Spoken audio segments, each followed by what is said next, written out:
Alright, are we streaming? Looks like we're live on the YouTube sphere and the Twitch-ternet. How's Diode Zone? Welcome back, everyone. This stream's going to be a little bit different than the last couple. The last couple streams we've been doing have been specifically things that are pretty interesting to share, things that I look forward to editing into kind of specific videos. This one's getting a little meta. I wanted to try something I haven't done before and actually try streaming the process of video editing a little bit, which might actually just be super boring and hard to follow. So the secondary purpose of this stream is to just be a place to hang out and talk about some of this FPGA stuff that I think some of us are excited about.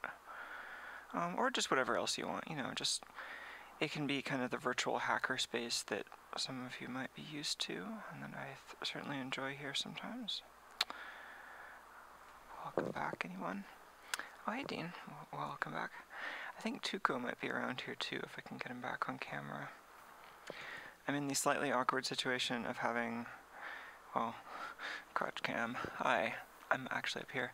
But, slightly awkward situation of having a wireless mic, but wired headphones at the moment.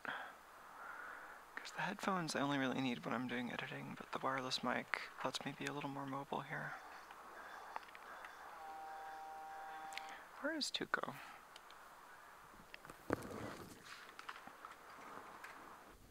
Hey, Tuk.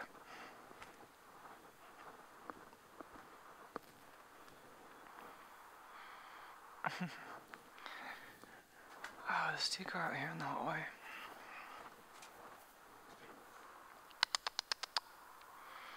Oh yeah, Tuco's out here. Just make sure he's not eating someone else's garbage.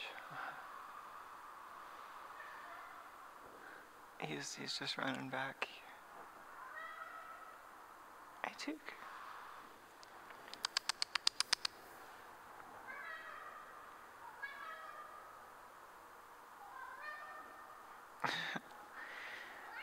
Hey, Tiger, you want some inside time? I'm gonna take his collar off.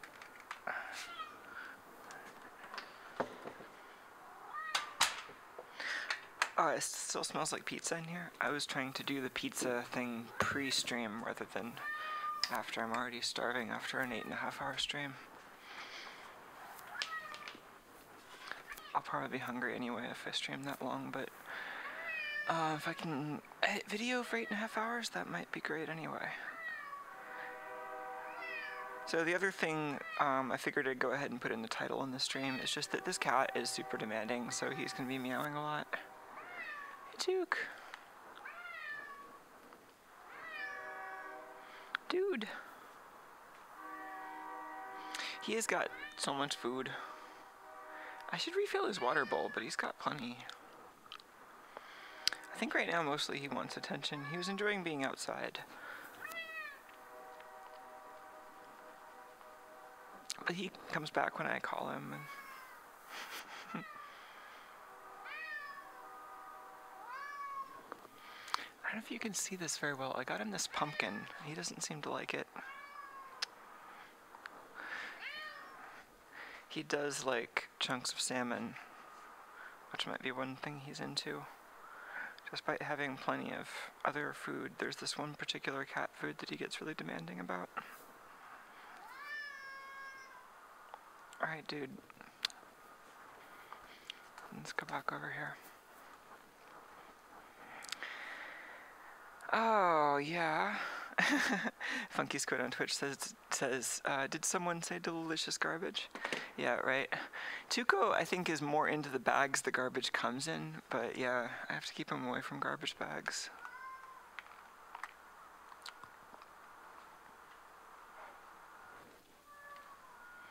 Oh, what is he gonna destroy next? The area on top is actually intentionally something I'm hoping he keeps using. He seems to like it so far. But maybe he's just in the mood to destroy stuff right now. I find it really hard to actually edit video or get really any work done when he's in one of those moods where he's just trying to destroy everything. Sigh.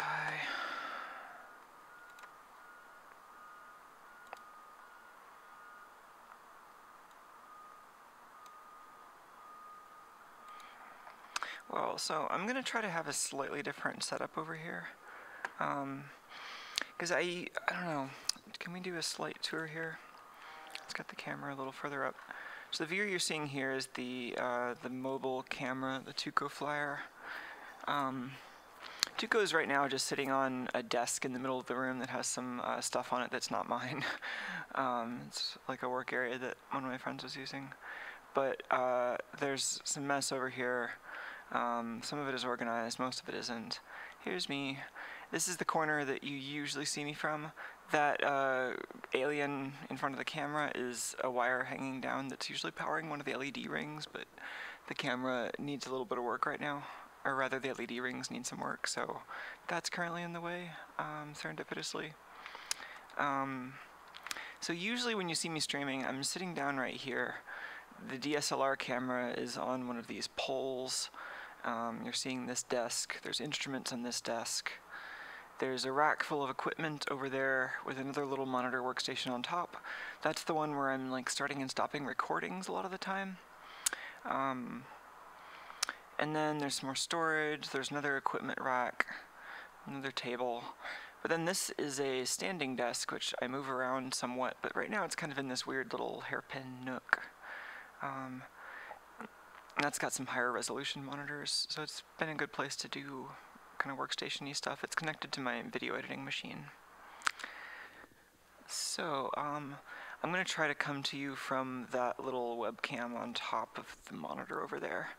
Usually you're seeing me on the face cam from this. I guess it's obscured right now, but there's an identical webcam over there on kind of an arm. Yeah, this thing right there. Same one. We're just going to try going there. I think I've already got it switched. Yeah.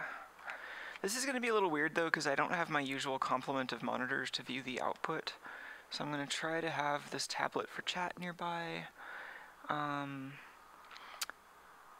I'm going to try to have at least some view of the output, but I'm also going to need to concentrate on the video editing, so we'll see how this goes. This is also the most likely to blow the circuit breaker of any stream so far, because all the stuff on the streaming machine and the cat cam and the video editing, like all of those are independently really power hungry. Oh, okay, Ken also doesn't like the pumpkin. What do you not like about the pumpkin of it? Oh man, and Vincent doesn't like the pumpkin. This pumpkin, or pumpkins in general, or the concept of pumpkin, or eating pumpkins, or the way pumpkins look, or festive gourd season? I'm kind of curious. I often don't like the way people cook pumpkins, but I think there are also plenty of tasty ways to cook pumpkins, so I don't know. I mean, I don't know, pumpkin's also not my favorite squash. Like, plenty of other squashes are tastier, probably.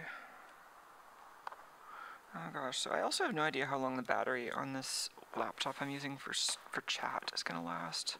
It's almost always plugged in. Oh, is it festive gourd or it's decorative gourd? I forget.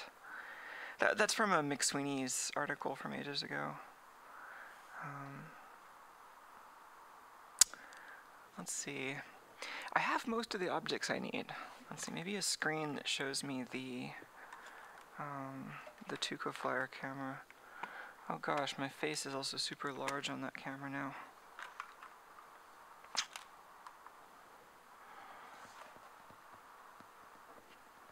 Oof, this face cam is way too close.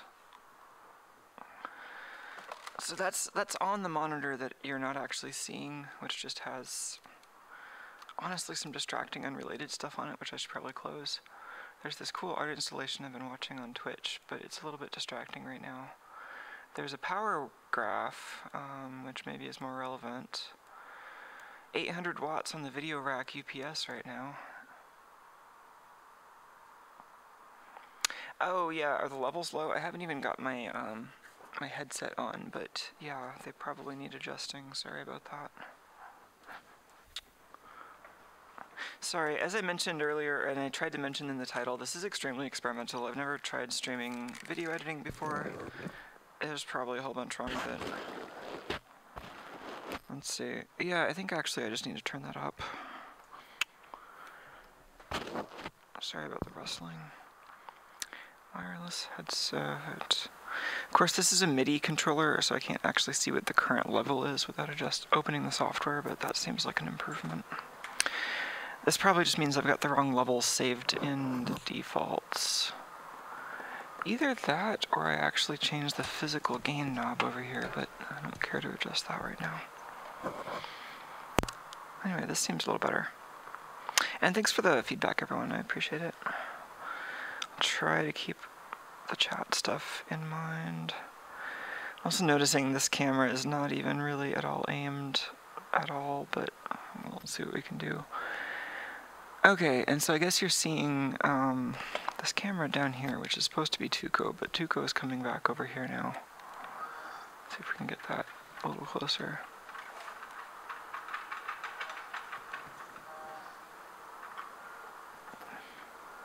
Oh, hey boy, don't get into anything you shouldn't over here. Gosh, I feel like I could just still spend like a week boxing up stuff that I really don't want Tuco getting into, and maybe I should just not do anything else. He mostly seems to get into stuff that I'm right next to.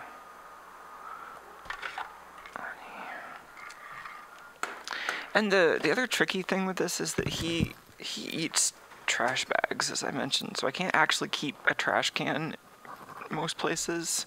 Like, I have to be very careful with trash cans, because he will just get into them. Okay, let's just make sure there's nothing here he's gonna eat while I'm not looking.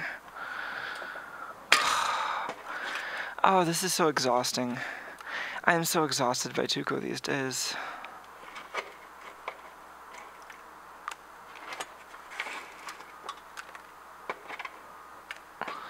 Like, I can't just do a thing. I have to do a thing while also keeping Tuco from destroying everything around me while I'm doing the thing. It's like, I suspect parents can probably relate to some of that, but I'm sure it's a lot worse for kids.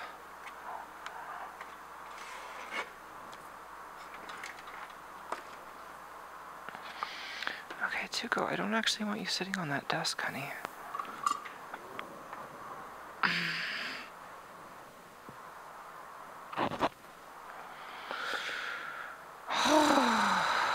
Okay, Tuke. You don't have any wires on your fur? Just brushing him, just make sure he doesn't have anything stuck to him.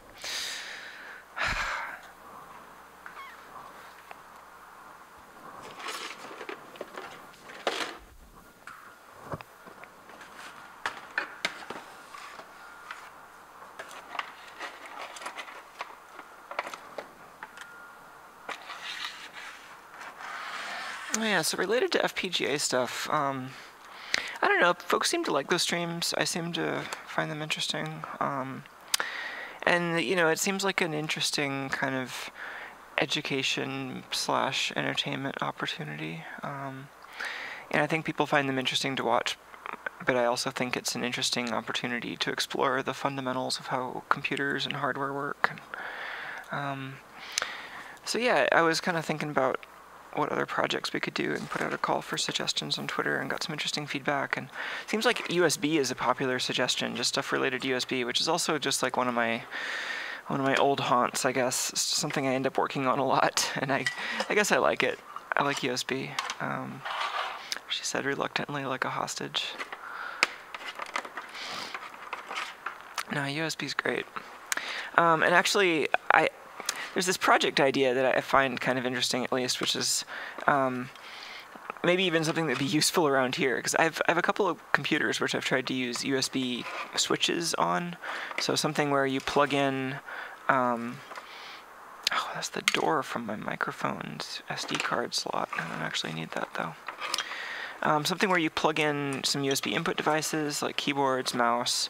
I tend to use them on stuff that's USB input mostly, although sometimes I'll try to put something more complicated on it. Usually I want something that works with a mouse, a keyboard, a space mouse, maybe audio devices and stuff like that. But the thing that I care about most with regards to switching really smoothly is mouse and keyboard. So, what if there was a device which could, in the general case, just act like kind of a typical USB switch where, right now, if you buy pretty much any USB device switch, like what I'm talking about, and you look inside, and maybe we should do this because we got a couple here, and I'm sure I could spare one to temporarily take apart.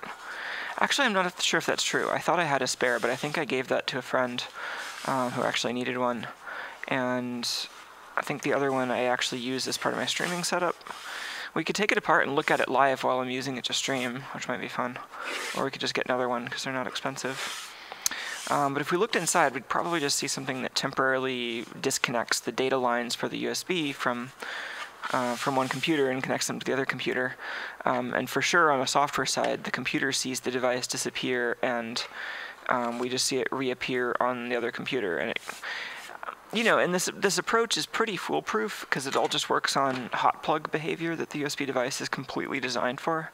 But it's slow. It takes like a couple of seconds depending on the operating system. And when I'm just switching, there's a very common use case I have where, gosh, I think there's like some solder in that, so I just want to make sure there's no lead on my hands before I pet Tuco. There's a very common use case where, I hope this is audible. Sorry. There's a common use case where I just want to switch from one computer to another to enter a really short command, and then I don't want that to involve like waiting a couple seconds for the USB device to re-enumerate, then like moving the mouse and clicking something, then waiting a few more seconds. And it'd be great to have the USB device stay present. And actually doing that is pretty complicated because it requires at least in part emulating the device and providing sort of a fake version of that device that can seamlessly take over, and then somehow transitioning back to the real version of the device once you've plugged that back in. So it requires doing some measure of emulation, probably at the USB human input device level. But I think that would be fun. I think that would be an interesting project, and an FPGA plus probably an embedded microcontroller core would be up for it. So that might be an interesting project to do on stream. And that would be a difficult thing to do without custom logic, because I don't know much of a controller that lets you emulate a whole family of USB devices all simultaneously like that. Anyway, I'm all off camera here, just cleaning up my desk. Am I back here? I'm actually not getting a real-time view. There we are. Am I back here? I'm actually not getting a real-time view. There we are. Am I back here? Yeah, and then Vince points out that we could do... A couple of people now have pointed out USB 3, that would be a fun thing to work on. There we are. Yeah, that would be great. I think those are like different levels of detail of project. A couple of people now we're not going to implement USB 3 to work on.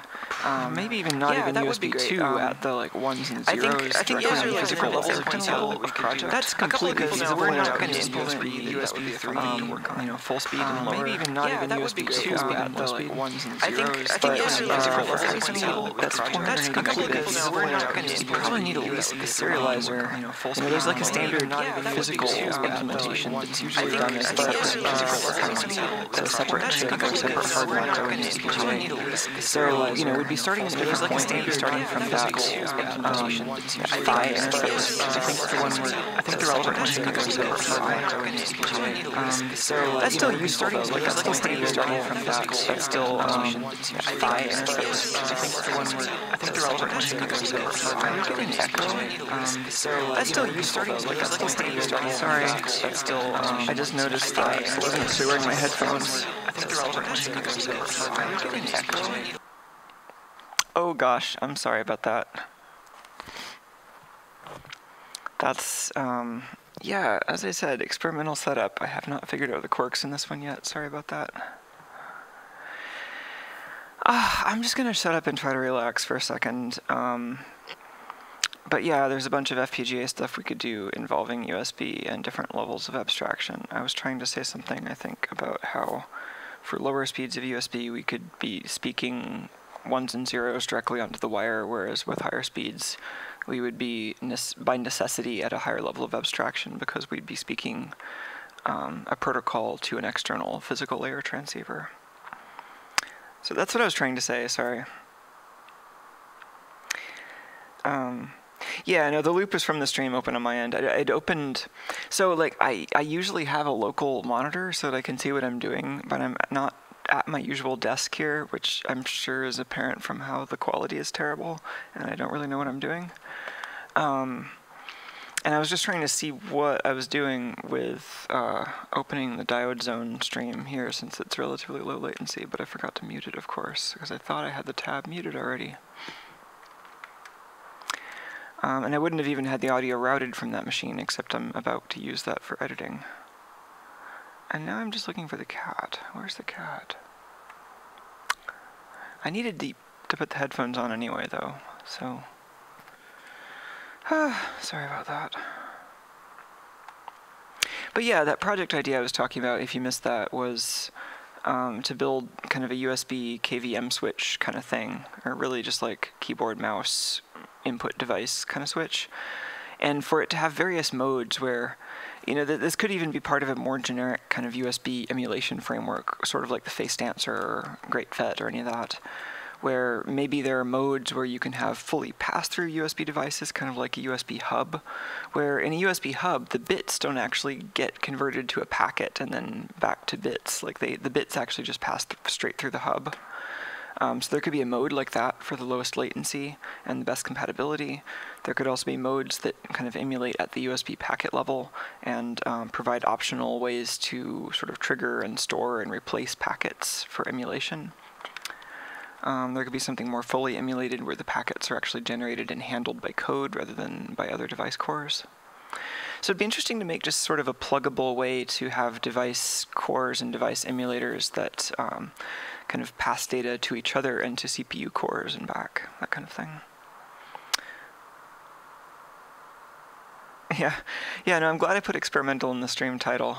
We are also, well, so far I've seen us peak at 800 watts and the circuit breaker hasn't blown yet. I think we're fine. But I haven't actually started playing any video in the editor yet.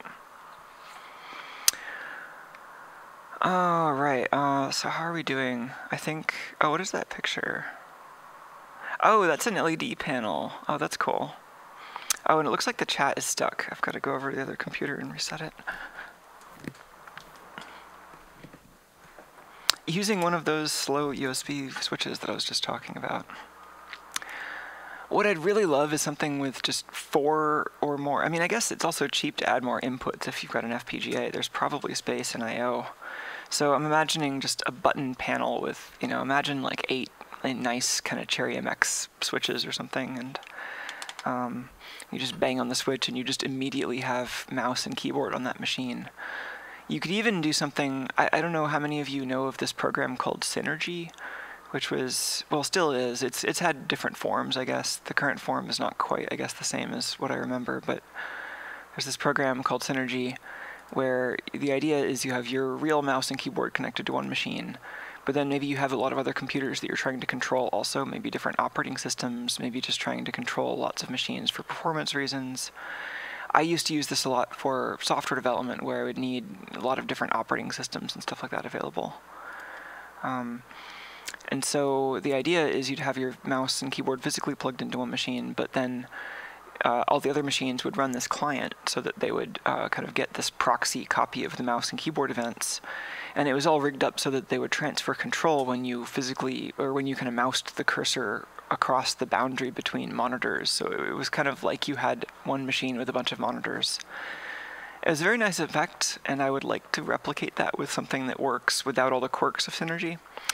Synergy worked by generating synthetic input events, and so it had all the kind of security and compatibility issues that go along with that, whereas something that's, you know, whoa, sorry. Whereas something that's actually at the USB level, you know, the operating system would just see that as a normal input device.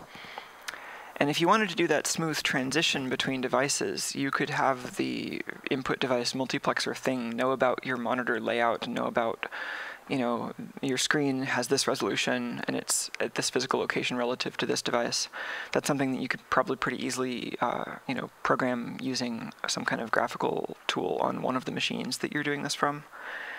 And then it could actually take the relative input events from your physical mouse, convert those to absolute events, and then manage the handoff between machines as the absolute events go between monitors. I think that might be fun.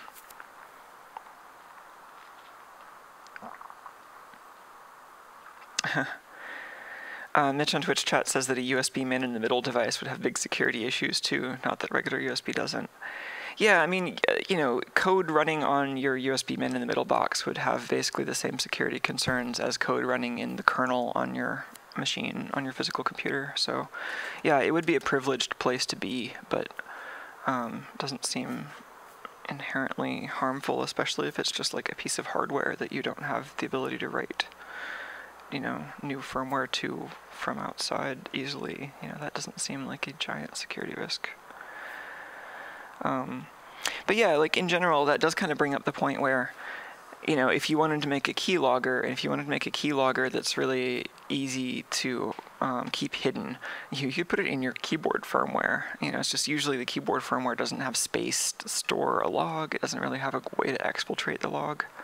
So, but yeah, maybe something that emulates multiple USB devices could be a keylogger and like an emulated storage device that stores the logs or something. Man, it's really hard to figure out where I need to stand to be in the middle of this camera, given that I think this is swapped and on a delay. I think... Do I want to aim it this way?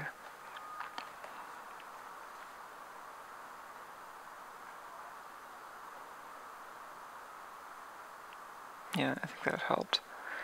Gosh, I need to find a way to monitor this that's not on like an 8-second delay. I'm seeing it on. I'm just tuned into the live.diode.zone stream to test this out over here. Thanks, experimental stream. Optical exfiltration of keyboard logs via modulation of the caps lock light. Yeah, that would be pretty scary.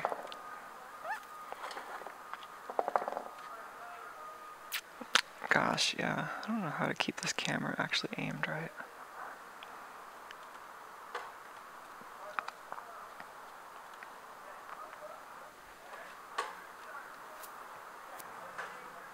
What are those disembodied voices? Are those just people being loud at the gym next door? One problem with streaming is that if I want the face cam to really work at all, I have to have light in my face, which is just kind of annoying.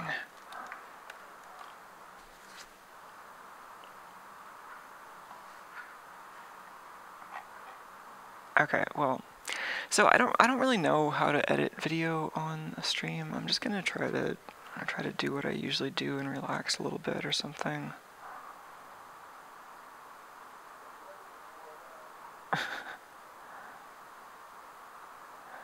What?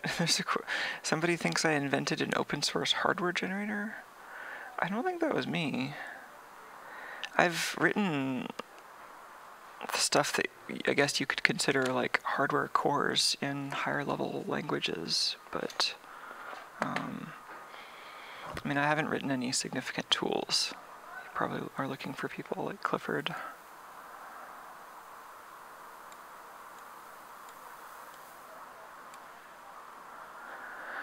Okay, so this is a weird video editing project. This is something I've had this footage for like a year, and I just want to finish it. I want to get it off my disk. I want to, get it out there.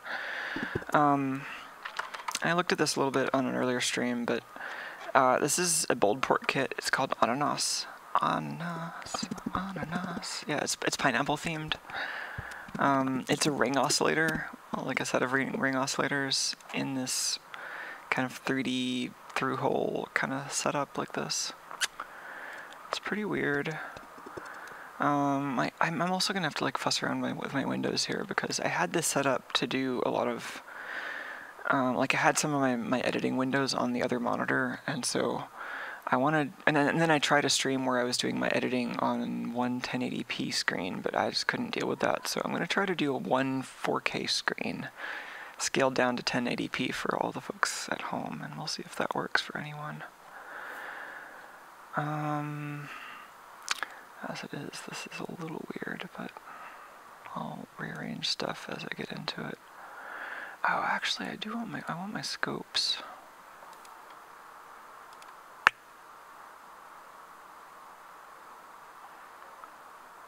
Oh, I forget where the scopes are.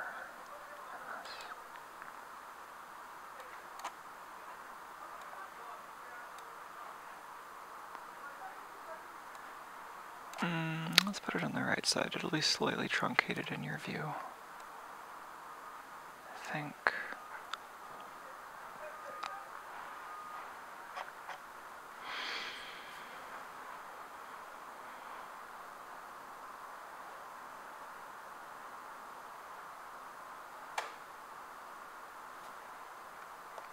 Oh gosh, Emily says now imagine 22 goes on a loop. Yeah, that would be too much.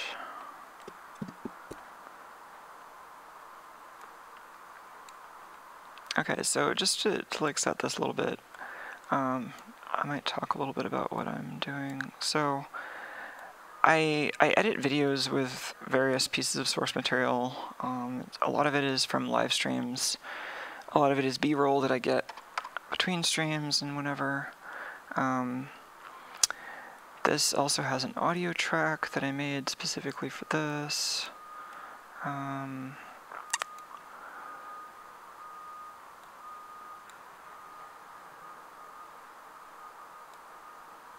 I don't know, like there's usually a big backlog in this process. Because it's more interesting in some ways to just stream stuff and just keep stockpiling footage, but you know, then it's harder for a lot of people to interact with that stuff because it's just so long and sparse sometimes. Speaking of long and sparse, I've got this basically boiled down to 2 timelines right now. Where's the other one? Oh yeah, well, sort of 2 or 3. I've got all this B-roll. I've been kind of marking the pieces that I've used by moving them up, although some of these I've got them marked by disabling the clips, like here. I was kind of trying to switch strategies. And also, I'm so bad at remembering keyboard shortcuts. Like there are some keys that I just use all the time, and then some keys I can never remember. And then I don't think this window wants to stay open, which is super annoying. It's like I probably just want to screenshot this window.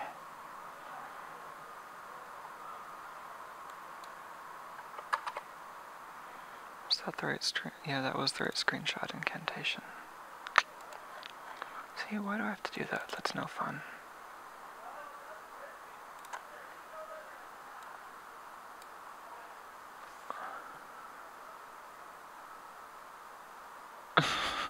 TNT's like, is it just me or is the video weird? No, the video's weird. I mean, it's weird intentionally.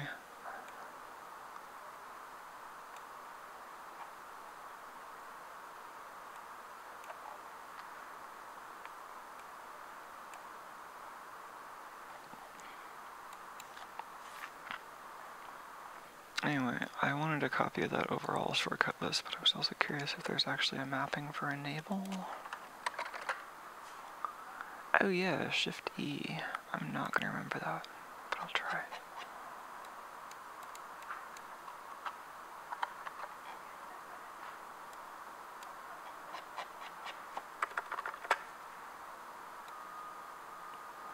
So yeah, this is a bunch of weird B-roll from like making stuff with fluorescent goo and failed 3D prints and stuff like that.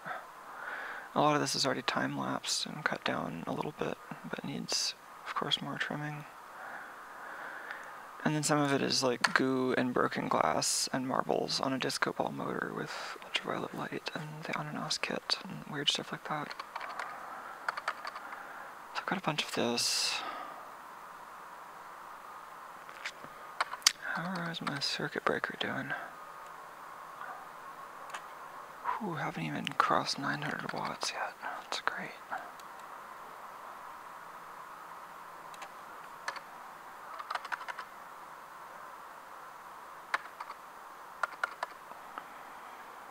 Yeah, so I've got this stuff on a separate timeline. Let's figure out where to pull it in. Some of it, a lot of it still needs color work. And this one was just the kind of first edit of the assembly footage. So this is what, like 20 minutes long in this form.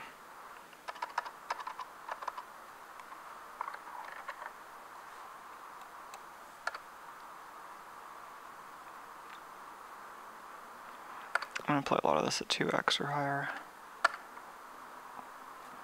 This is at 3x.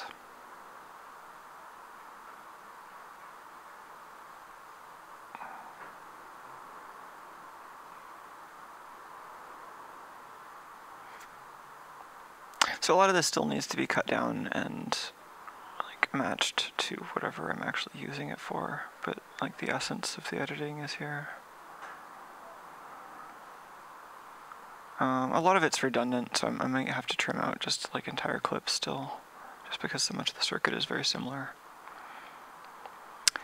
And like I lost a lot of footage at the very beginning of the assembly because I was just like, it was all hair cam. I was letting my hair get in front of the camera.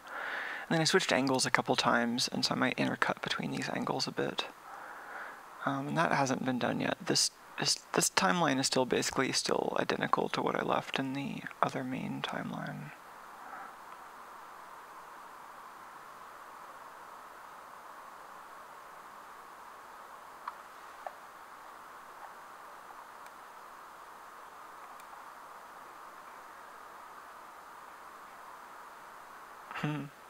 Oh yeah, maybe I should show, like this is not the first weird Boldport video that I've done, so there is a little precedent. Let's go on a brief detour here.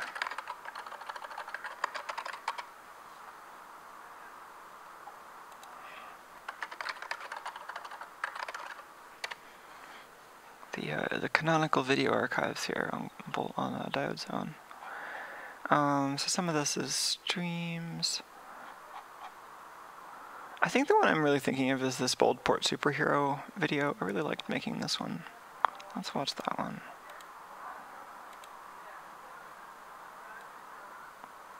Let's put the CPU monitor over here. You don't all need to see that all the time. Whoa, what just happened there? That is a bug in the player where it just like switches quality kind of unpredictably when it's on auto.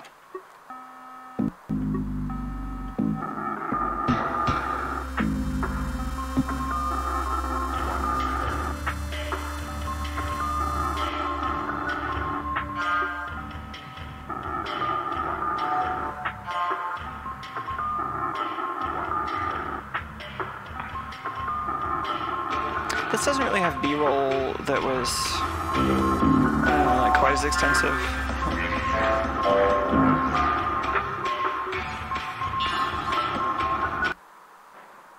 What? Player, you are disappointing me here. Are we gonna have to have a whole stream to debug the JavaScript?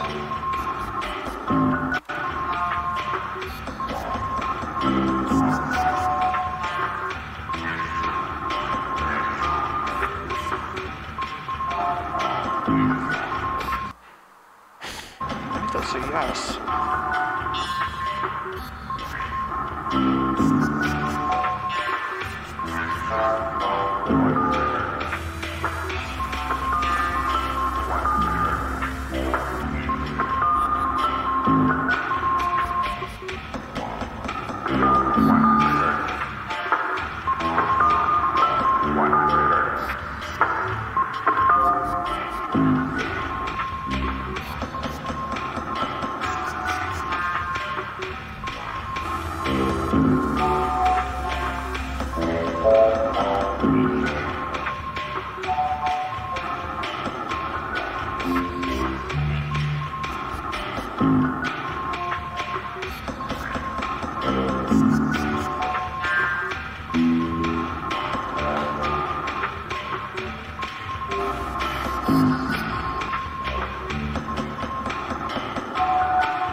This video feels so short sometimes, but it's over 3 minutes long.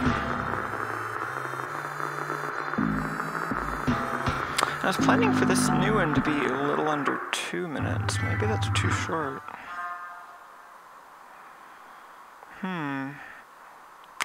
Yeah, I don't know. I mean, so like this is kind of the feel I was trying to get to. I don't know why the player was having so much trouble. I noticed that sometimes when it's trying to play back 1080p video, but like usually it's not that bad. Definitely warrants some debugging though, and it's definitely a bug in their client-side JavaScript. It's like not running out of bandwidth, it's running out of CPU in some way where like some buffer is getting starved and then the playback is not working. You can see it downgraded to HTTP, like there was some error in the WebTorrent client and then it switched, which was one of the glitches we saw. So, it's annoying. How did I do this video? So welcome. Oh, this is a long one. Here. Up through a resistor from the opposite side. This is just more like a normal edit. Working here is ending the leads.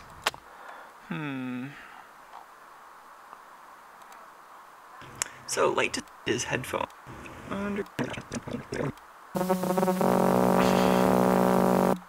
Yeah, I want to do something short and weird. You know, not like an instructional video on how to solder so much as just like a fun video that people might enjoy watching and might be inspiring.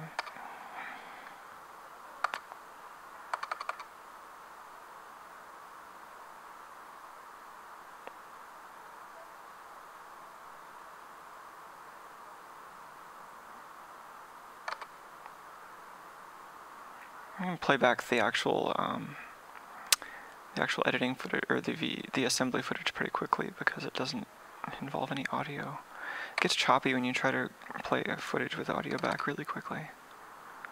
Some of these fillets in the middle look pretty interesting. Like I might try to do something interesting with that footage with the edits.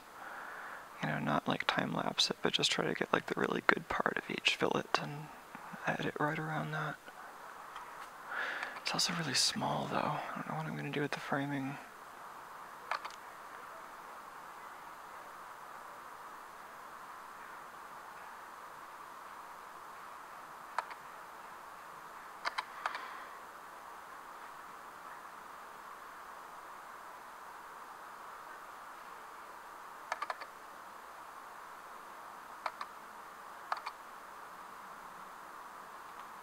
This is just going to be me sticking my tongue out at video waveforms for hours, right?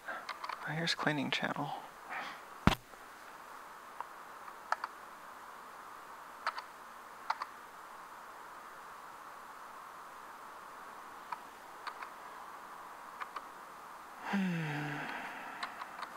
Ananas. Yeah. It's pretty great. Man, those waveforms look fun.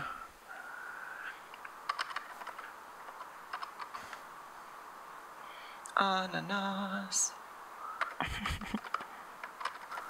And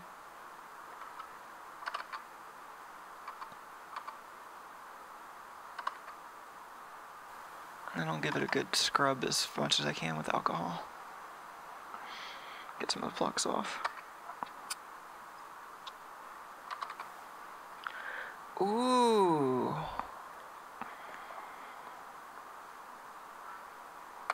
Oh, that's really nice. Okay, I'm gonna save the dark shot until after we clean this. I just wanna make sure everything's lighting up. Oh, that's really nice. Good old analog green oscillator.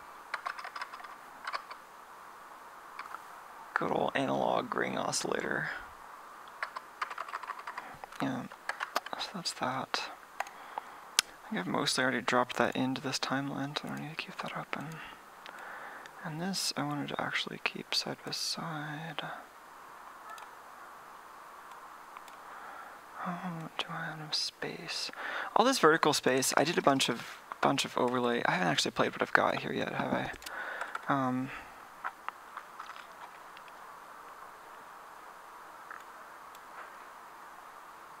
I think this is rendered enough.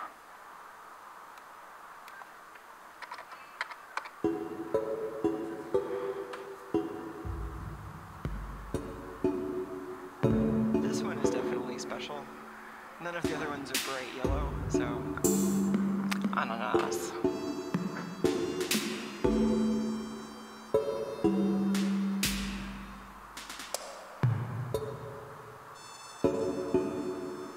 Ananas. Pineapple. Ananas. Ananas. Ananas. Ananas. Ananas. Ananas. Ananas. Ananas. Ananas. Ananas. Ananas.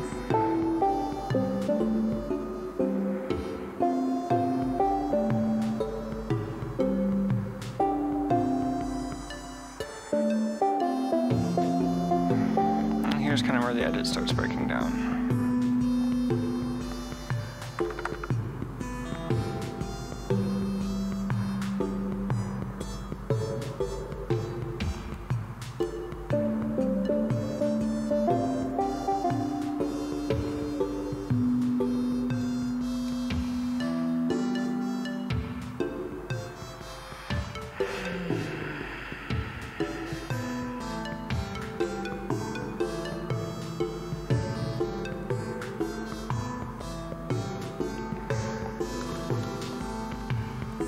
This camera is still in completely not a useful spot, is it?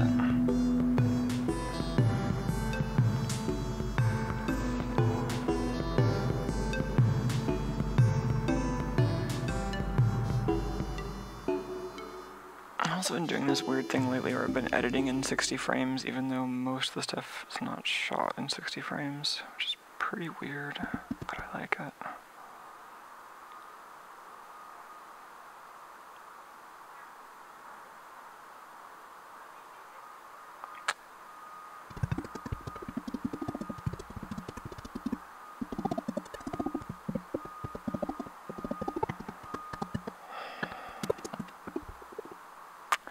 Like, I feel like the pacing here is a lot of what I'm trying to consider right now. Like, I need to get the pacing up to a point at some point in the video where it can go really fast, but then I know I don't want to sustain it to be that fast, so I also need a way to kind of ramp it down and, you know, have an interesting beginning and end.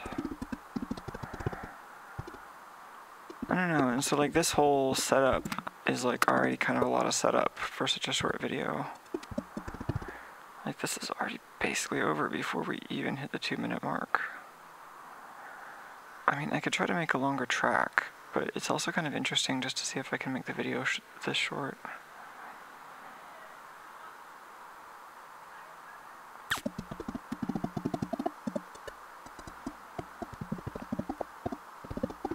But I don't know, like I'm kind of happy with the video up to the point where it's like right around here.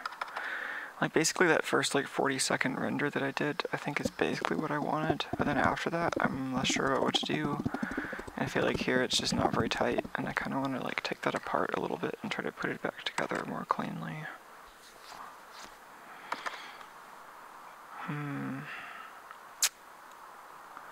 This doesn't have to be so wide. In fact, this whole thing doesn't have to be on that side of the screen even.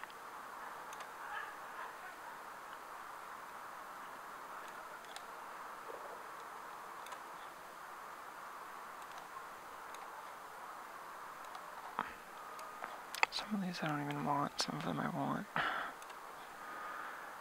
Oh gosh, that. Let's put that over there.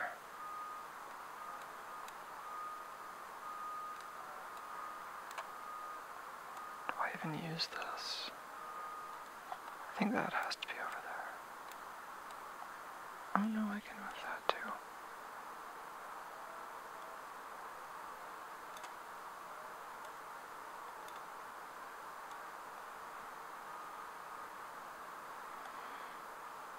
I don't know how to put that exactly where I want it. Close enough.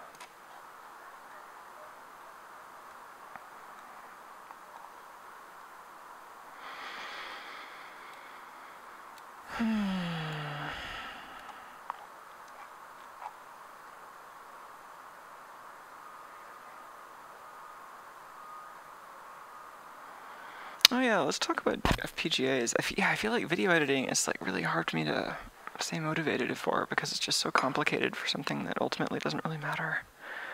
But like, yeah, we can talk about FPGAs too, which is, I guess you could describe it similarly, but you know, it's different at least.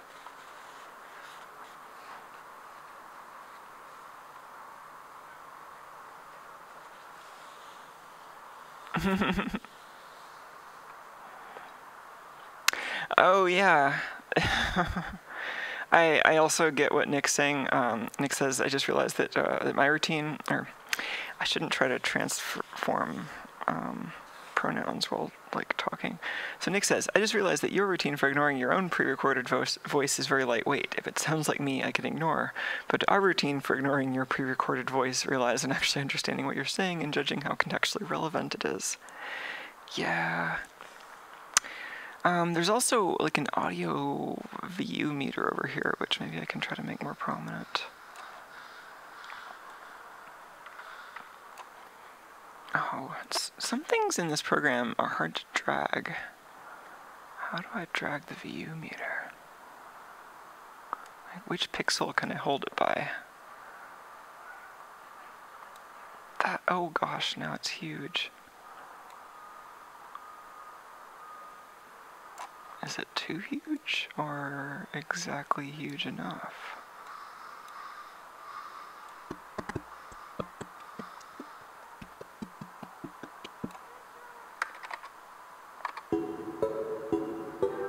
That's like reasonably synchronized. This one is gonna hold the coffee from the other side. None of the other ones are bright yellow, so ananas. Oh, I'm glad you like Tuco. Tuco's a great cat. I think he deserves all the adoring fans.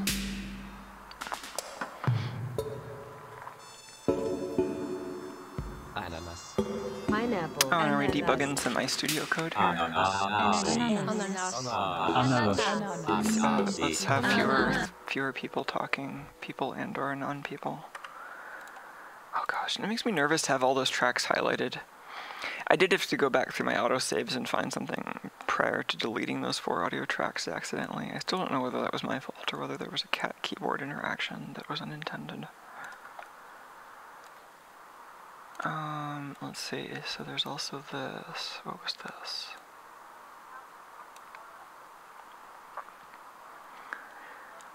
So there's some buttons.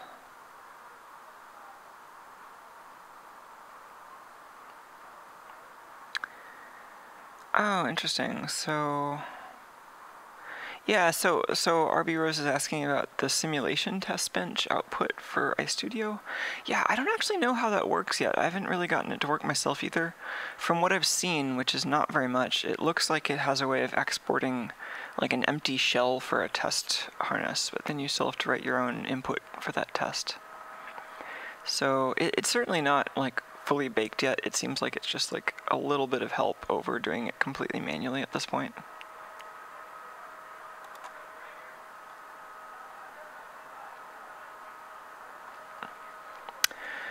But yeah, I know at the very least you can export a top-level Verilog file from iStudio, which you can build using regular Verilog tools, so you can simulate that also. I had some problems related to it not exporting data files that they depend on, so there might be something to do there, but if your design doesn't use any like inline data, like what I was using for the gamma correction table, then you shouldn't run into that problem. Oh, Emily wants to try light to sound on the Pineapple. Well, you could try that. I don't think it made much noise. The light to sound is really great for picking up modulated stuff that's in the audio frequencies, but the Pineapple is all pretty slow. We could listen to the LED panel. It would mostly, I don't know exactly what it would sound like. We'd probably just mostly hear the, like the 200 hertz scanning frequency plus the sort of neighboring patterns for the, oh, actually I did try it. I tried it before changing the scan order. It might be more interesting now that the scan order is kind of weird.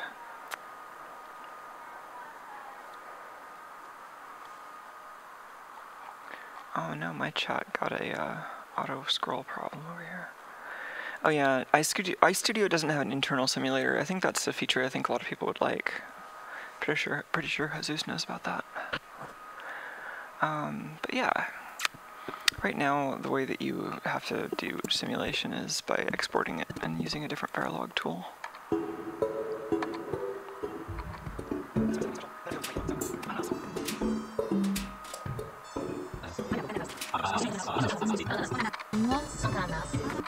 Ananas. Let's see, so I have the audio track down there locked. I just need to move everything else, probably.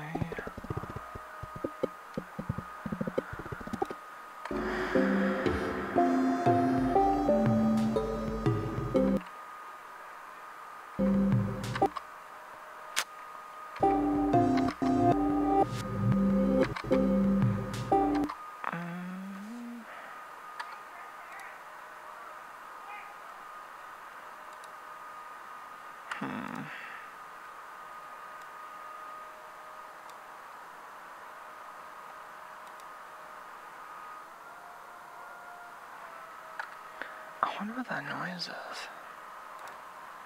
It's like I'm more sensitive to noises when I'm wearing the headphones. I can hear all the same things that you would if you're wearing the headphones.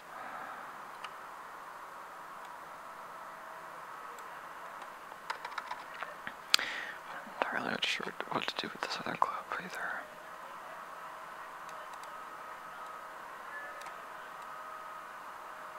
I like this one.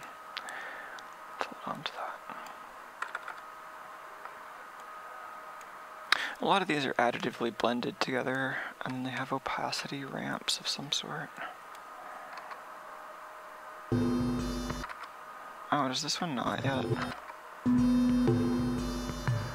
Oh, actually, that's just, I think, how... Or am I wrong? Maybe this doesn't have an opacity ramp yet. It also might just be that I think the blending is different if there's no track underneath it.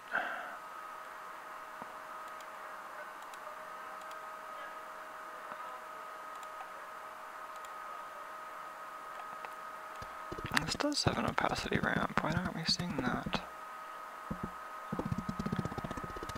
This has got to be a bug in Premiere. Like, I've got opacity animated here.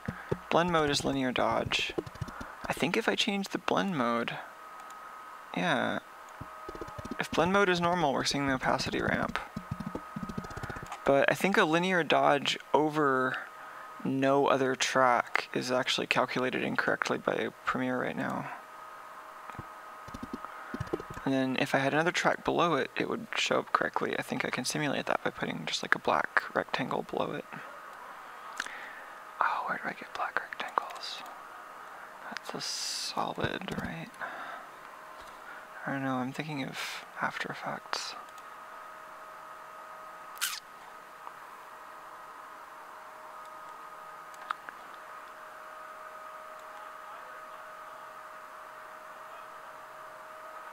There's like a generate for this, right?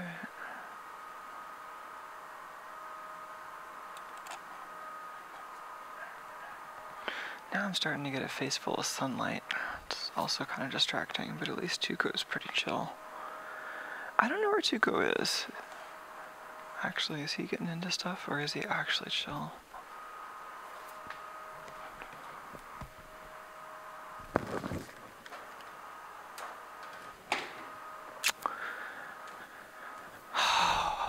Where's the cat? Oh, maybe he went upstairs.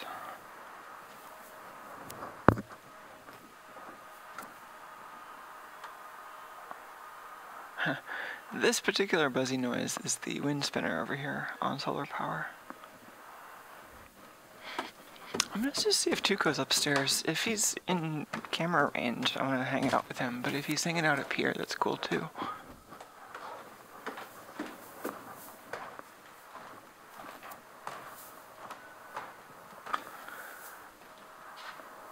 Um.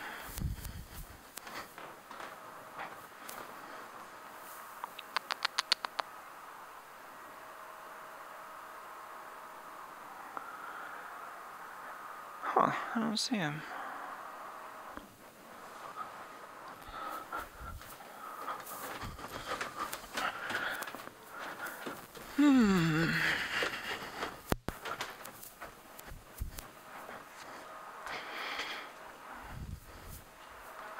Oh, there he is. He's on the couch. The camera is actually vaguely pointed in the right direction. I just hadn't noticed where he was.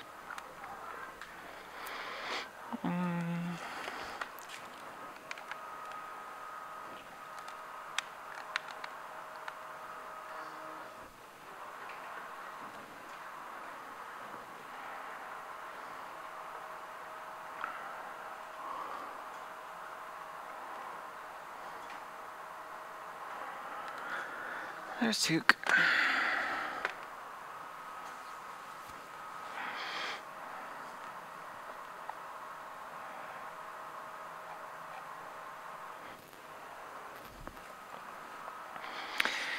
Alright, well now we just have everything else that's distracting about this situation.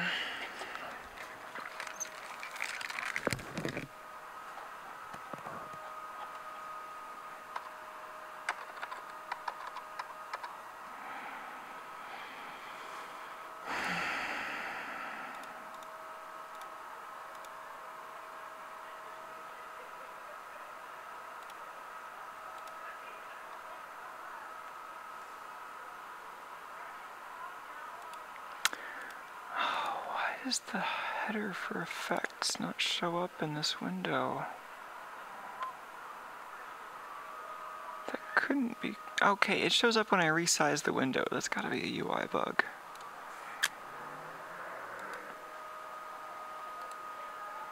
I didn't even want the libraries panel.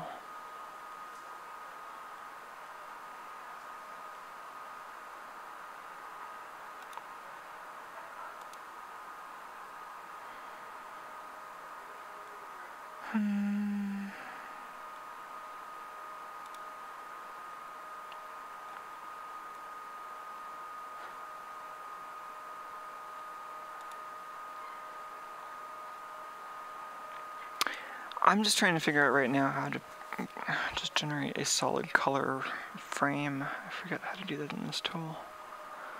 As a bug workaround.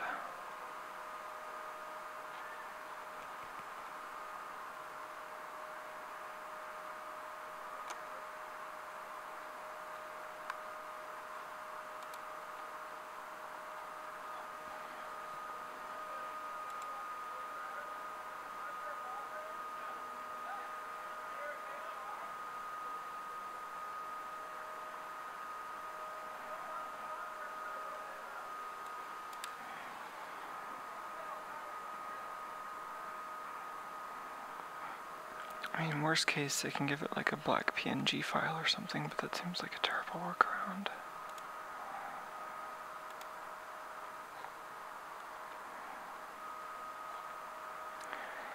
I mean, whatever.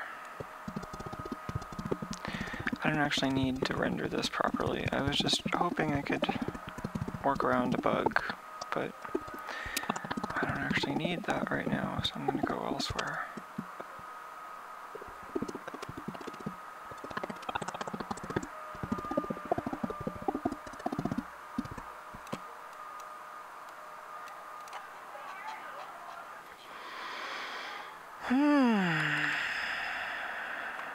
So much amplified, distracting noise.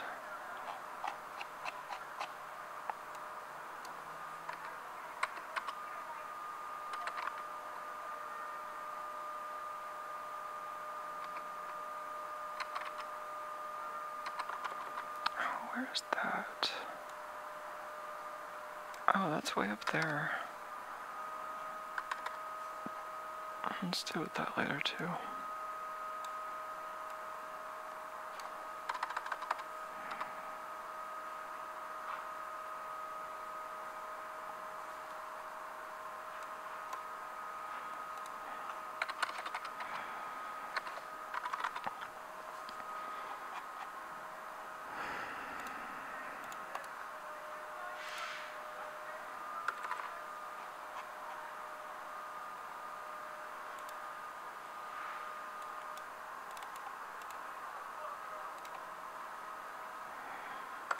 Why did that paste on A1?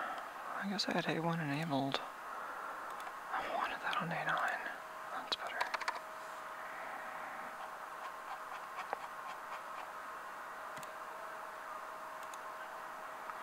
A10 is like my real audio track. I want to keep that locked. But I just wanted this other copy up here to experiment with.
Takes too long to settle down.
Interesting. It gets like really fast right there all of a sudden. I mean, maybe that's too much. Maybe I can swap the order around actually, because I like that. It's just not quite time for it yet.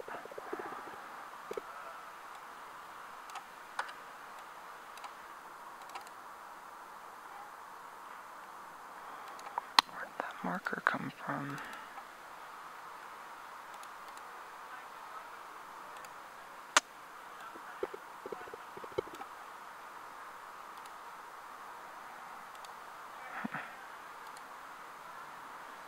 I think that's a source marker. I don't know why I can't delete it. I don't really care though.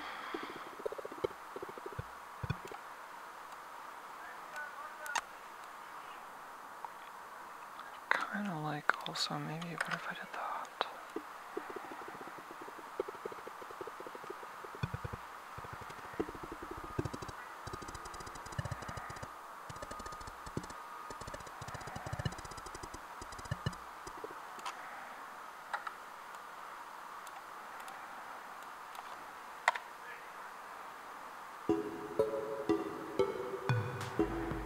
That's a little smoother.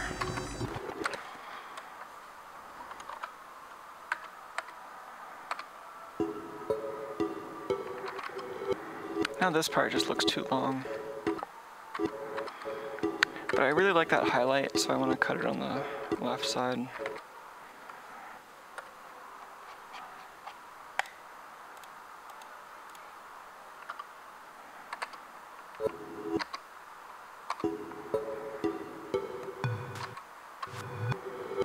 Okay, that's already picked up the pace a lot, and it makes the next shot look way too long too, which is what I want. I don't want it to seem like it just like gets too fast too quickly.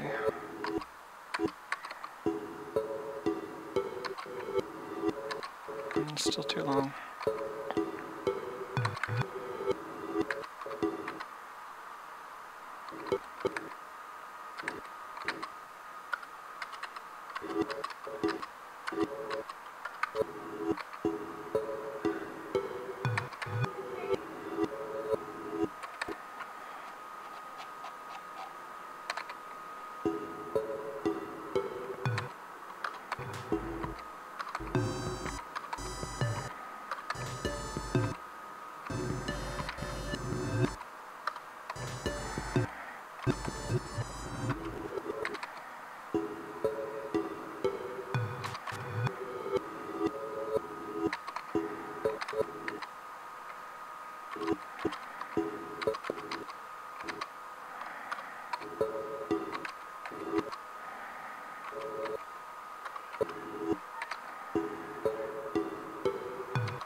I'm like, the soldering is still too slow. Soldering is always too slow at 1x. This is 180x? Why did I go to 180?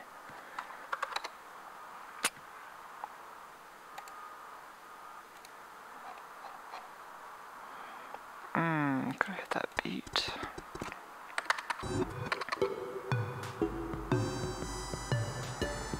It's close enough. Let's shift that in. I have no idea if this is interesting watching me edit video. I feel like this is super boring and tedious when I edit video. A lot less so now that I'm doing it on such a fast computer, but I also just need lots of coffee and to drop my headphones constantly. Maybe I'll just take a look at chat for a sec.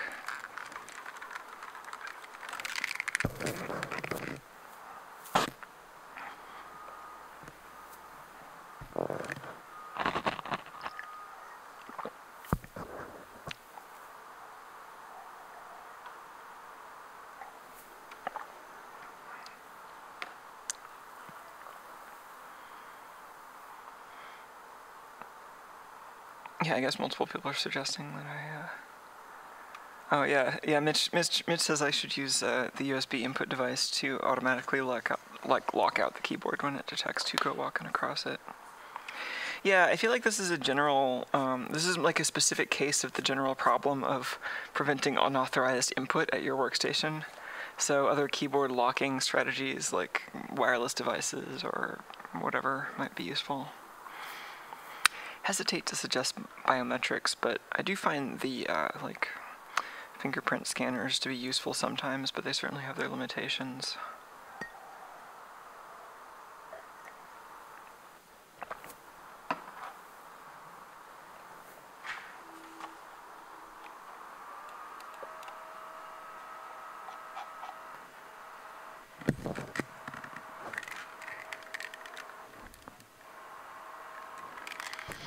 Pretty sure that's like heavy equipment outside. I'm like, is that my UPS fan spinning up?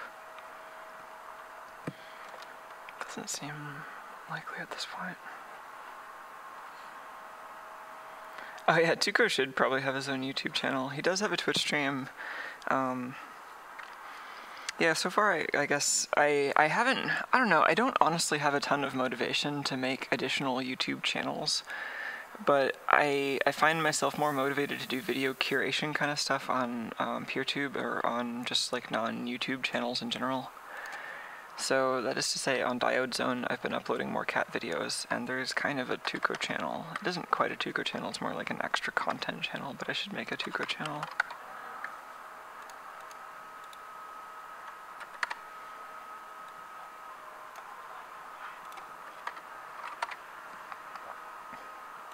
There's this whole extra content with Tuco and Scanlime.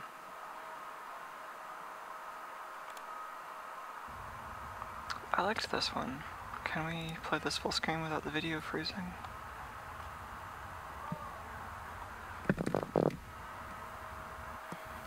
I think sometimes WebTorrent, at least on some browsers, just overestimates how much bandwidth it can actually process in software.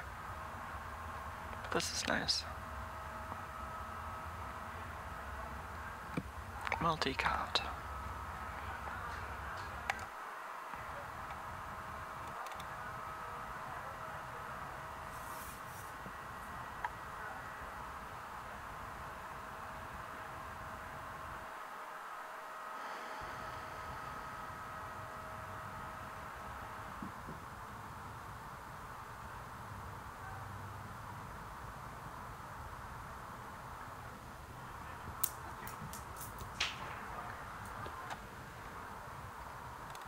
Yeah, so you can get some more content like this on Diode Zone.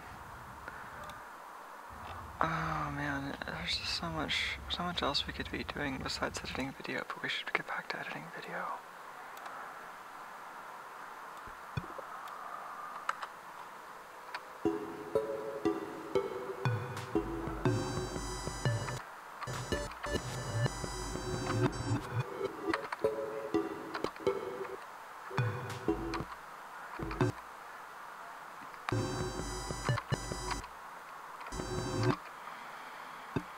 I kind of want that to be basically one beat.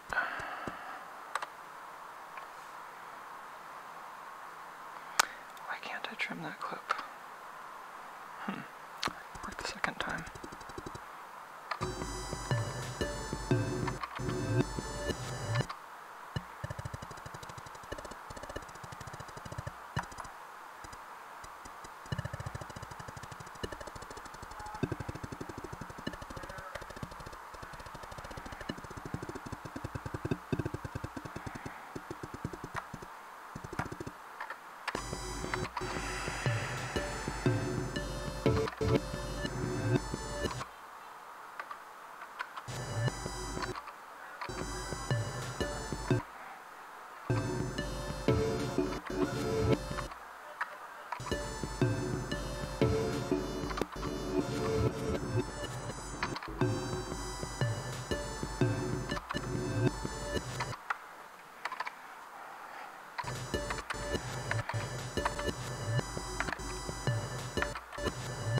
The pliers appearing actually looks fine, but when they disappear suddenly, I don't like that. I'm gonna see if this smooths it out a little.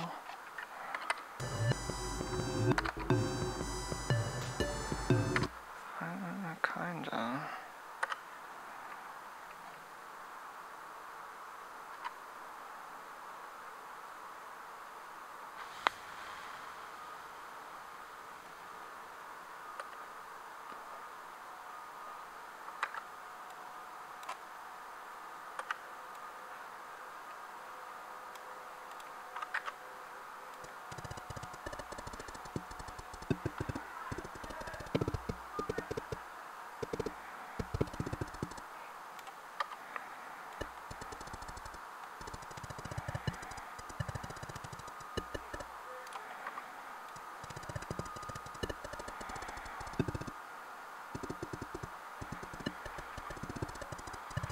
Highlights really kind of blow out the lighting in this shot. Let me see if I can just crank that up a little bit.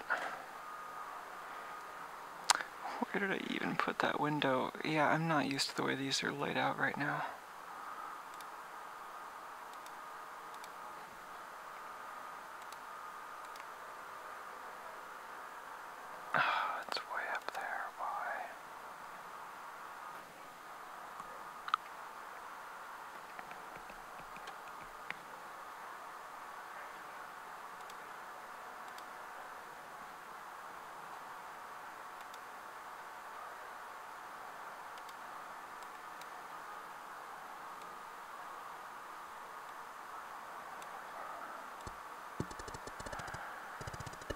Yeah.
It's too short.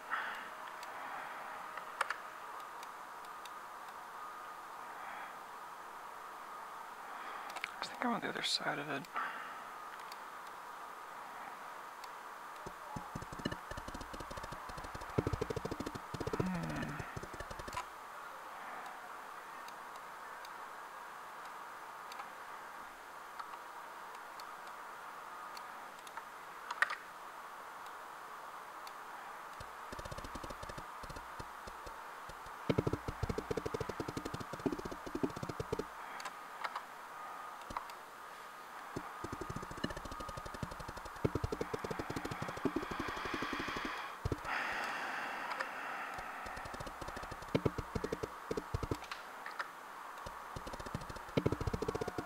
That's better.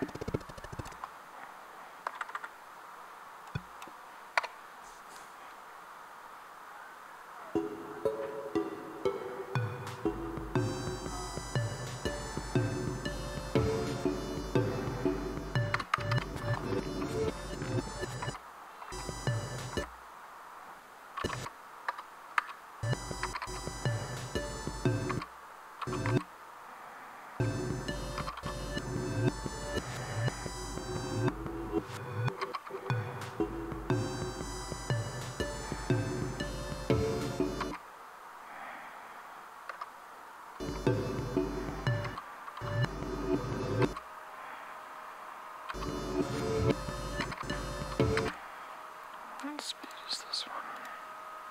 Oh, that's 100.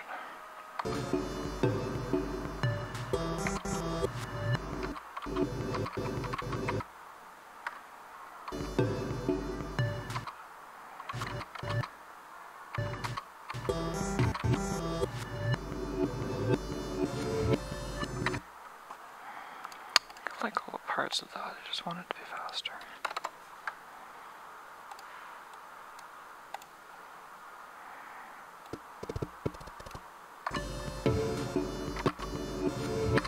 This one too.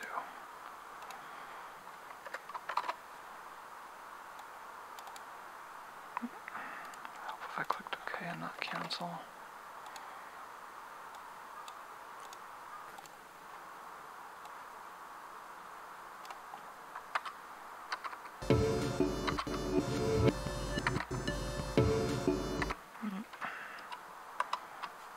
Too much.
That's good there.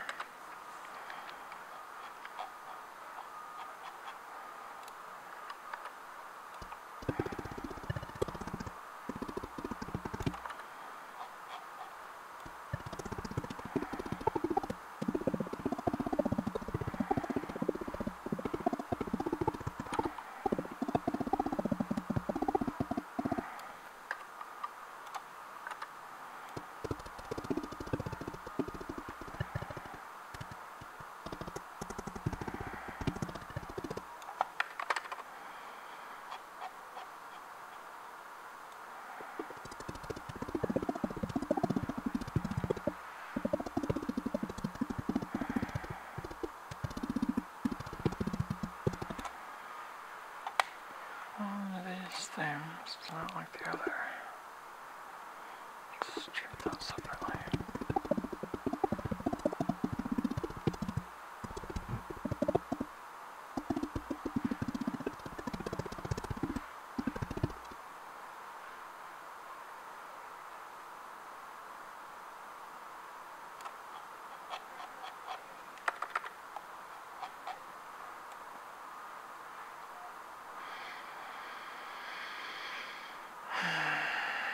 Also, sometimes it seems nice to just take a break from this and edit something that's more just like 40 hours of video that I've got to cut the most boring parts out of without necessarily doing this level of editing micromanagement.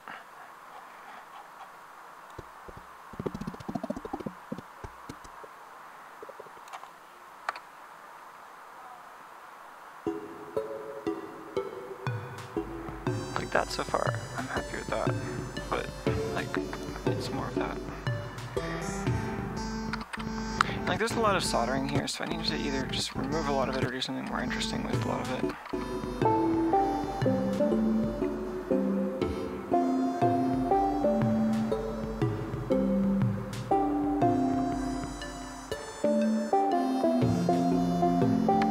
But maybe a good next step here would just be to sort of edit a lot of it down to sort of a consistent quality and rhythm standard, and then just kind of see how much of what I have. Try to arrange it interestingly. I don't know.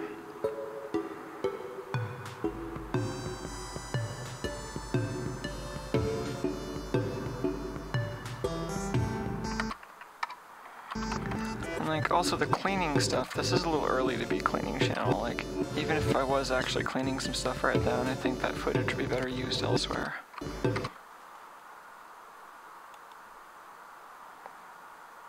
put that over there.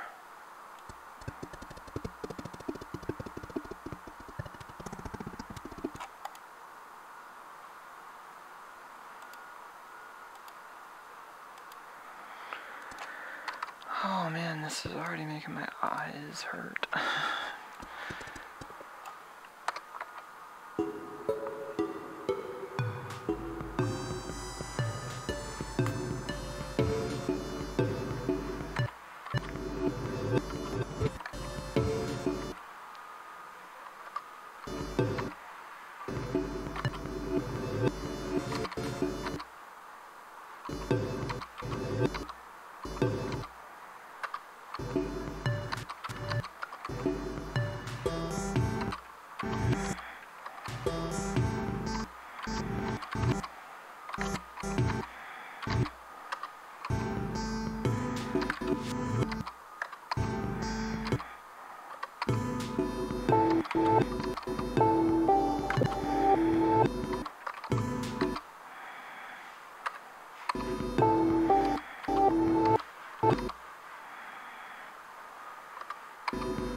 What is going on here? Did I stabilize this badly, or was it like that out of the camera?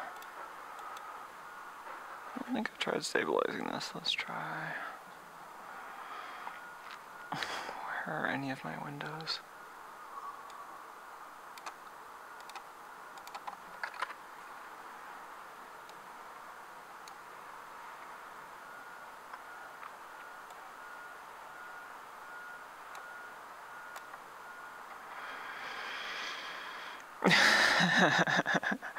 Right.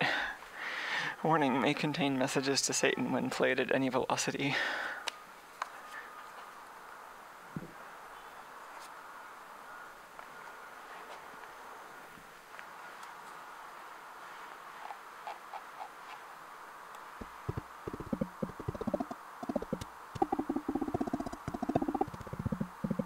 No, this wants that too.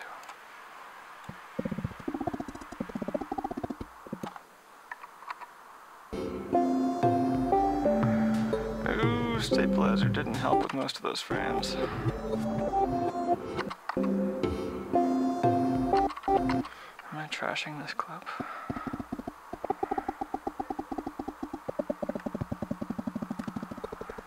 It seems like a big yes.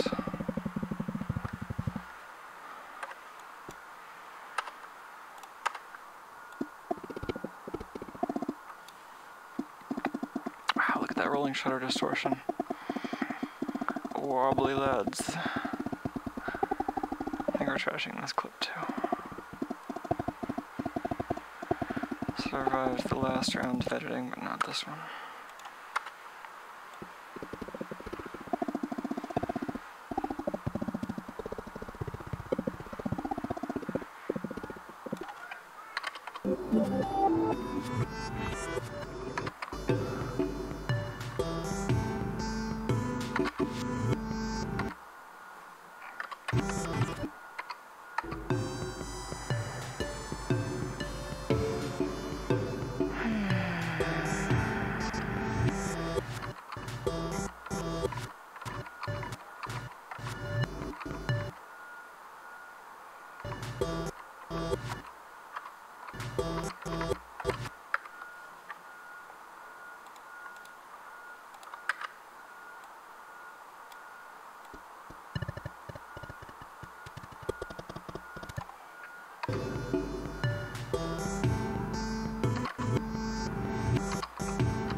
That's already at 200x.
I just saw this comment from Emily from earlier. The feeling when your stabilizer becomes a wiggleizer.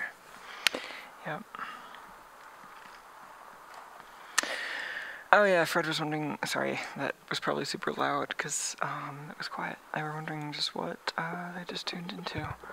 Yeah, this is a little experimental, but I have a bunch of video editing to do, and I thought I'd try streaming some of that.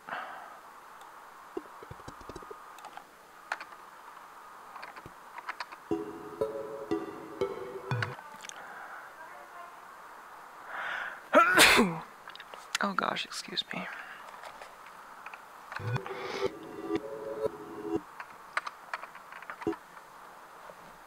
And this is kind of a weird video too, like some of my videos are weird anyway, but this one's weirder than usual.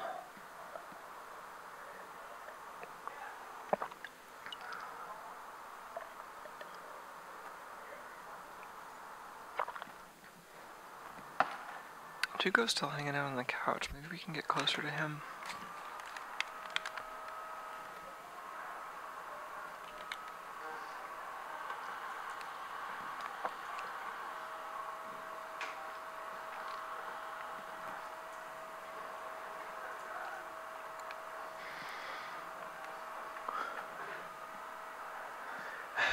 We're like right on top of the cat.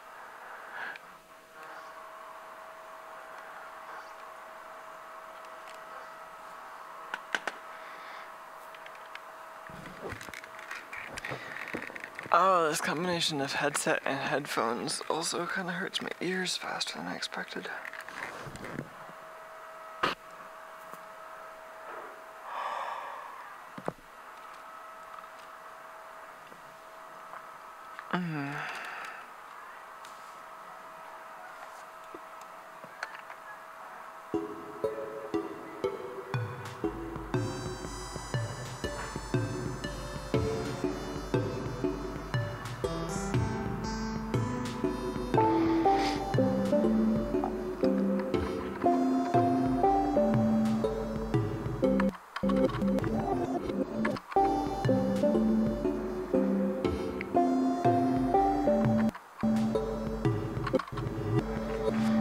Yeah, that's too fast.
just being really careful as I cut these to keep them from flying off, and it means that it's like not the most exciting, but I can also maybe edit it differently, so I'm trying that.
What is this frame? I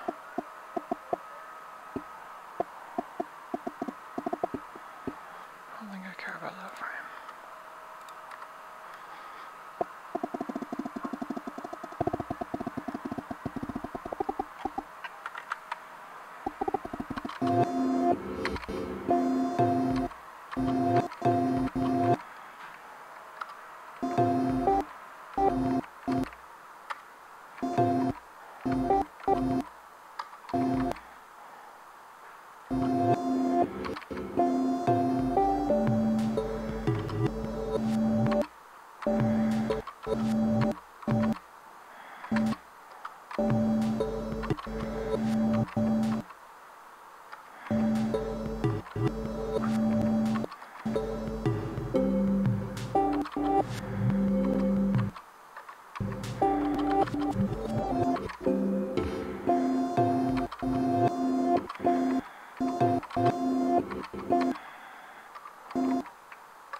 That's all flickery, but it might actually go with some of the other stuff I have in B-roll.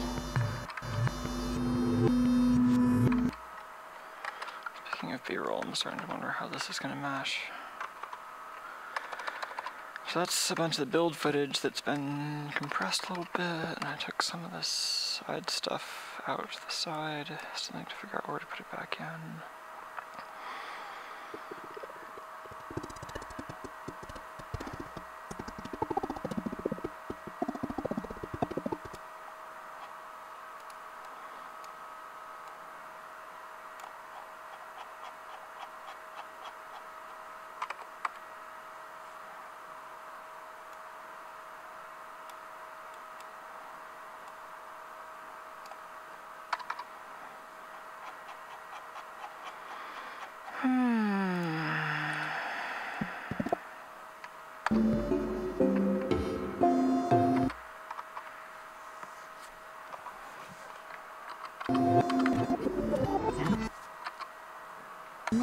Ananas. Ananas. Ananas. Ananas.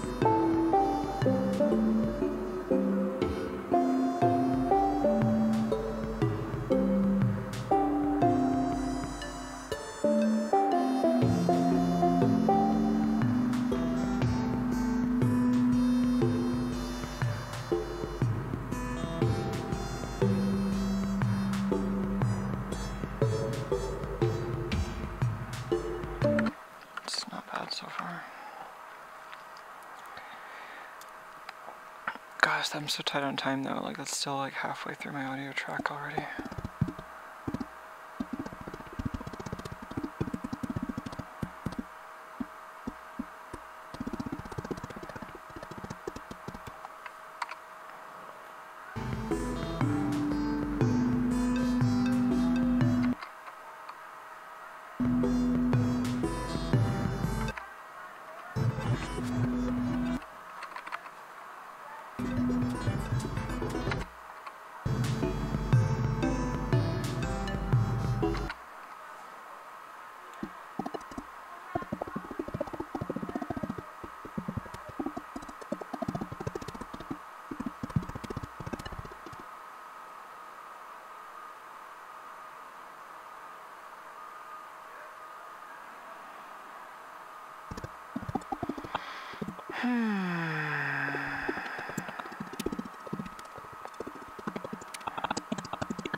I don't know if I need another, like, reading the instructions shot. There's already a little bit of that in this intro.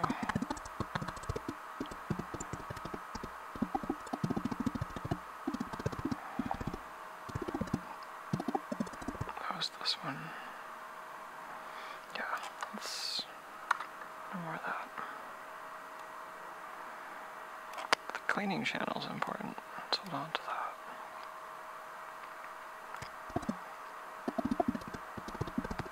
Gosh, my eyes hurt from just staring at this. Much respect to people who don't just get immediately fatigued from trying to edit all day, because I've been trying to do this for a while, and like editing I find super tiring a lot of the time. Like I can just write code all day and it doesn't bother me, but trying to edit all day just wears me out.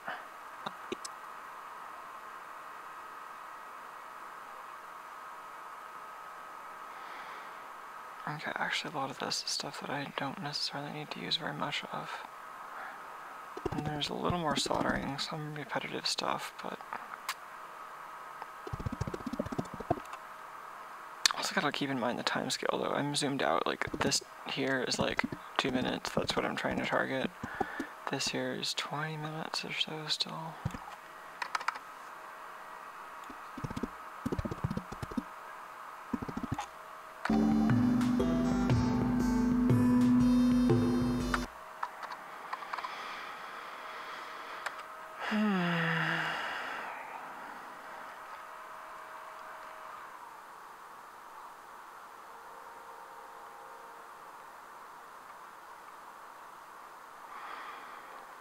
I think a lot of this video I want to structure is just kind of multiple layers that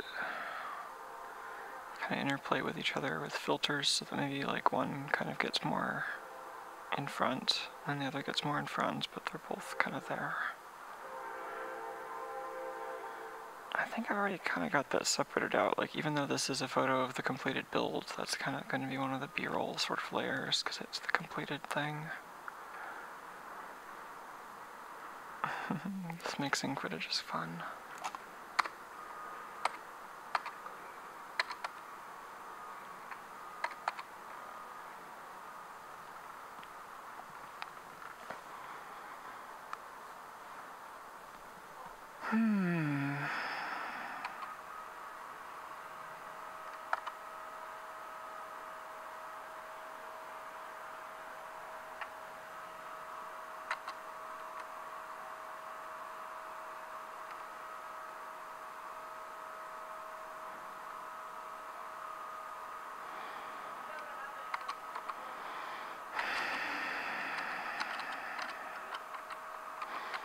That's pretty nice. Just find this goo very satisfying.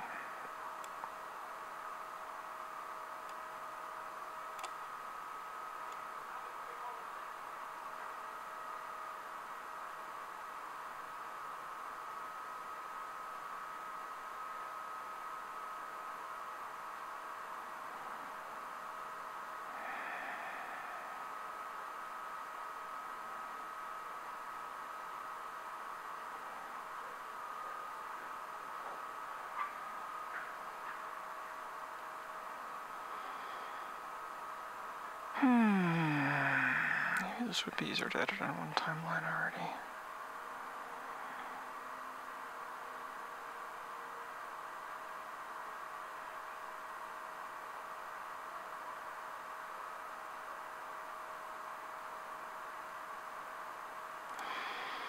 Just find myself wanting to arrange this stuff already. Let's do that.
Oh man, I feel like I kind of just need a break from this. I'm feeling really distracted by stuff like my headphones and the noises in the environment and stuff.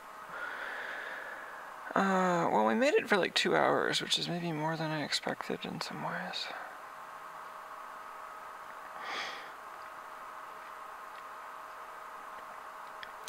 Any FPGA questions or anything you want to talk about before we wrap up?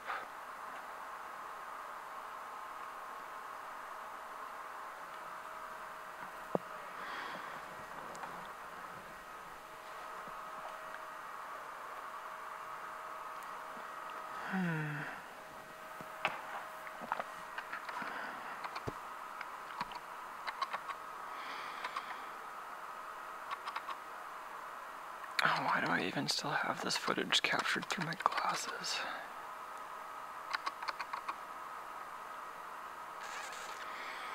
I think earlier in editing this seemed like something I might want to use, but now it's like, no. At this point I'm just trying to get rid of footage.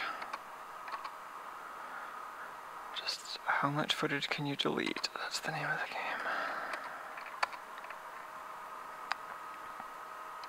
I feel like that piece right there might be the only good part in that clip.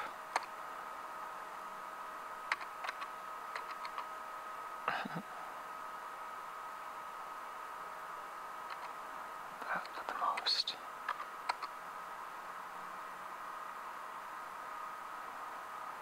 Some of that's fine.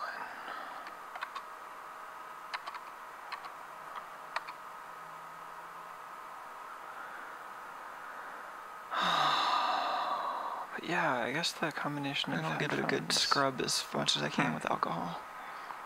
combination of headphones flux and off. headset are kind of annoying for long-term use. Ooh.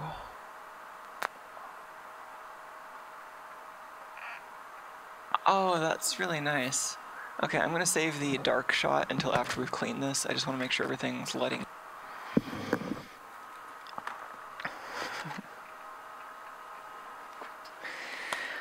Whew. All right. Well, let's give that a rest.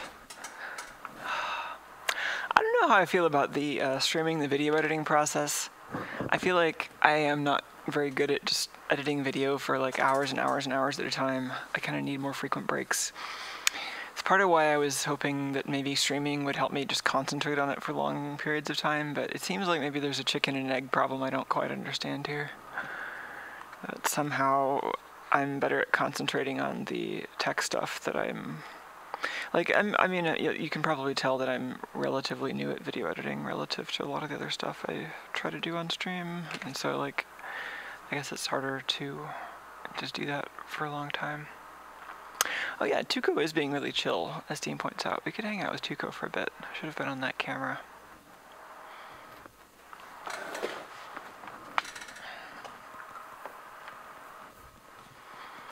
The chat laptop is over here being warm. Oh, how much battery is this? 18%. Cool.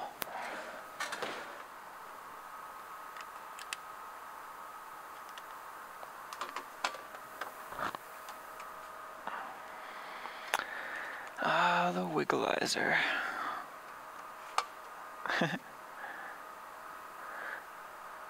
Oh, do we have a slime account visiting?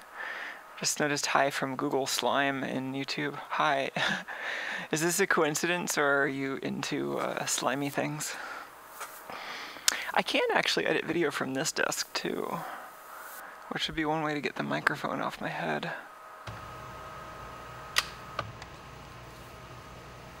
How's that?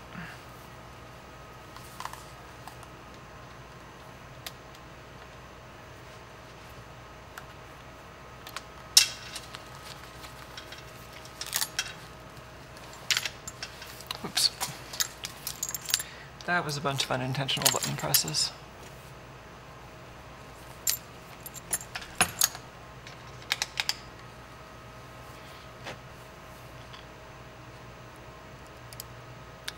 Alright, I can switch back to this desk camera. I can actually use my editing machine from here, it's just there are not very many pixels.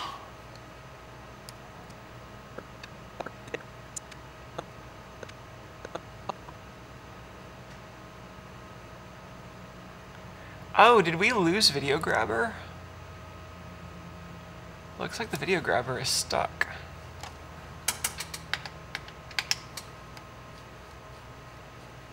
That just happened.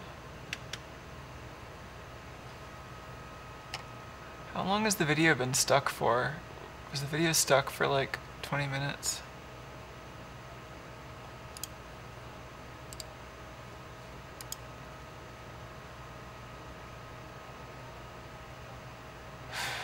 Trying to get to reset the Video Grabber.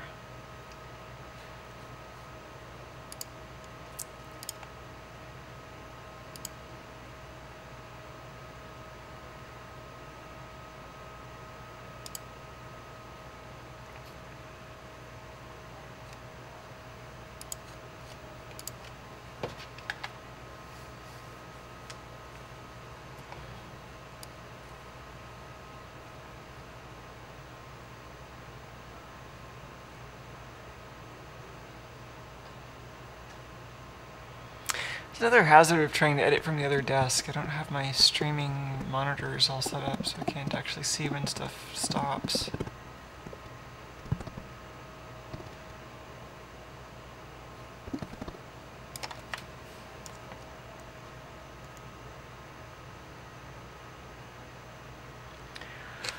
Okay, well, I think I should probably take a quick break and then try to get back to the editing without the streaming, but this was a cool experiment. If you have feelings about what you just experienced, I'm curious, let me know. I'll be doing more of the usual kinds of streams soon enough. I just also wanted to make some progress on the editing, so I might try to do some more of that on stream, but at the very least I'll be doing more of that by myself.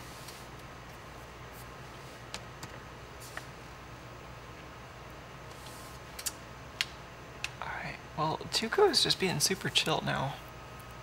Is that a whisker of his on the couch? That looks like a whisker.